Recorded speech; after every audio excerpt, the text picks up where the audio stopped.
Hello friends, আমি অনন্যা। আমার YouTube channel Ananya mini kitchen. আজ আবারও একটা নতুন স্বাদের রান্না নিয়ে আপনাদের কাছে চলে এসেছি। আজকে আমি বানাবো পটল পসিন্দা। পটল পসিন্দা বানানোর জন্য প্রথমেই আমি এখানে নিয়ে নিয়েছি 500 গ্রাম পটল। পটলটা ভালোভাবে হালকা করে ছুলে নিয়েছি। ছুলে নিয়ে ভালোভাবে ধুয়ে নিয়েছি। ধোয়ার পর এই যে পটলটার মাঝে মাঝে আমি একটু করে কাট লাগিয়ে নেব।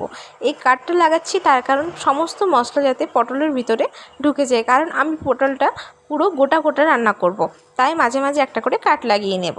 এই তো সব কটা পটলে আমার কাট লাগানো হয়ে গেছে। একটু নুন আর একটু হলুদ দিয়ে ভালোভাবে মেখে কিছুক্ষণের জন্য ঢাকা দিয়ে রেখে দেবো। অন্যদিকে কড়াই বসিয়ে তাতে দিয়ে দেবো রিফাইন অয়েল। আমি এখানে রিফাইন অয়েল ইউজ করছি, আপনারা চাইলে সরষের তেলেও রান্নাটা করতে পারেন। তেলটা একটু ভালোভাবে গরম হয়ে এলে প্রতিটা পটল আমি এই তেলের মধ্যে ছেড়ে দেবো। তারপর ভালোভাবে বাদামি রঙের করে ভেজে নেব। এই তো পটলগুলো খুব সুন্দরভাবে ভাজা হয়ে গেছে। এরপর পটলগুলো আমি তুলে নেব। তুলে আবার ওই তেলেই আমি কিছু গোটা গরম মশলা দিয়ে দেব। দিয়ে দিলাম গোটা শুকনো লঙ্কা দুটো। এরপর দিয়ে দেব পেঁয়াজ। পেঁয়াজটা ভালোভাবে লাল লাল করে ভেজে নেব। পেঁয়াজটা লাল লাল করে ভাজা হয়ে গেছে।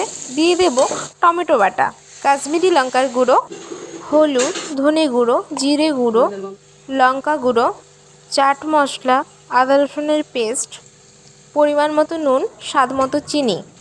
সব কিছু মশলা দিয়ে ভালোভাবে 10 থেকে 15 মিনিট আমি কষিয়ে নেব, যাতে এই মশলাটা থেকে আমার কোনোরকম কোনো আদা রসুনের গন্ধ না আসে। দেখুন ভালোভাবে 10 মিনিট কষিয়ে নিয়েছি। কি সুন্দর মশলা থেকে তেল বেরিয়ে এসছে। এরপর আমার ভেজে রাখা পটলগুলো আমি একটা একটা করে সবগুলোই দিয়ে দেব। পটলগুলো সব দেওয়া হয়ে গেলে খুব ভালোভাবে পটলের গায়ে আমি মশলাটা মাখিয়ে নিয়েছি। এইভাবে এটা 5 মিনিটের মতো রান্না হোক। চলুন অন্যদিকে কিছুটা মগজ, কাজু ও পোস্তুর ভালোভাবে একটা পেস্ট বানিয়ে নিয়েছি। এরপর এই পেস্টটার সাথে আমি দিয়ে দেব কিছুটা পরিমাণ দুধ। আপনাদের কাছে যদি গাই দুধ না থাকে অবশ্যই আপনারা সেখানে একটু গরম জল করে তাতে একটু আমুল দুধ দিয়ে ভালোভাবে মিশিয়ে সেটাও ইউজ করতে পারেন। আমার এখানে যেহেতু গাই দুধ আছে সেহেতু আমি এখানে গরুর দুধই ইউজ করছি। ভালোভাবে দুধটার সাথে ওই মিশ্রণটি আমি মাখিয়ে নেব। এরপর দিয়ে দেব ওই পটলের তরকারির মধ্যে। এরপর সুন্দরভাবে তরকারির সাথে ওই মিশ্রণটি মাখিয়ে নেব। এরপর এইভাবেই বেশ 10 মিনিটের মতো আমি রান্না করে দেব। এরপর কিছুটা পরিমাণ জল অ্যাড করব, খুব সামান্য। এরপর ভালোভাবে আবারও মাখিয়ে প্রায় 15 মিনিটের মতো ঢাকা দিয়ে রান্না করে নেব। 15 মিনিট পর ঢাকা খুলে একটু কিছুটা পরিমাণ ঘি, এখানে আমি 1 চামচের মতো ঘি ইউজ করেছি। আপনারা যেরকম ঘিটা পছন্দ করেন সেভাবেই দেবেন। ঘিটা দিয়ে ভালোভাবে চারিপাশে মাখিয়ে নেব।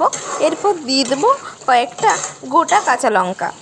লঙ্কাটা আমি একটু মাঝে মাঝে কেটে নিয়েছি, যেহেতু ঝালটা আমার খুবই পছন্দের, এটা আমি আগেও বলেছি আপনাদের, তো আপনারা আপনাদের ঝাল অনুযায়ী লঙ্কাটা ইউজ করবেন। এই তো তৈরি আজকের আমার পটল পসিন্দা। চলুন নামিয়ে নিই।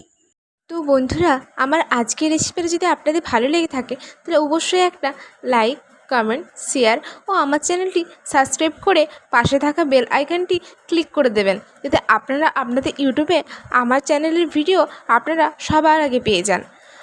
তাহলে আজকের মতো এইটুকুই। পরের দিন দেখা হচ্ছে আরও একটা নতুন রেসিপির সাথে। Thank you.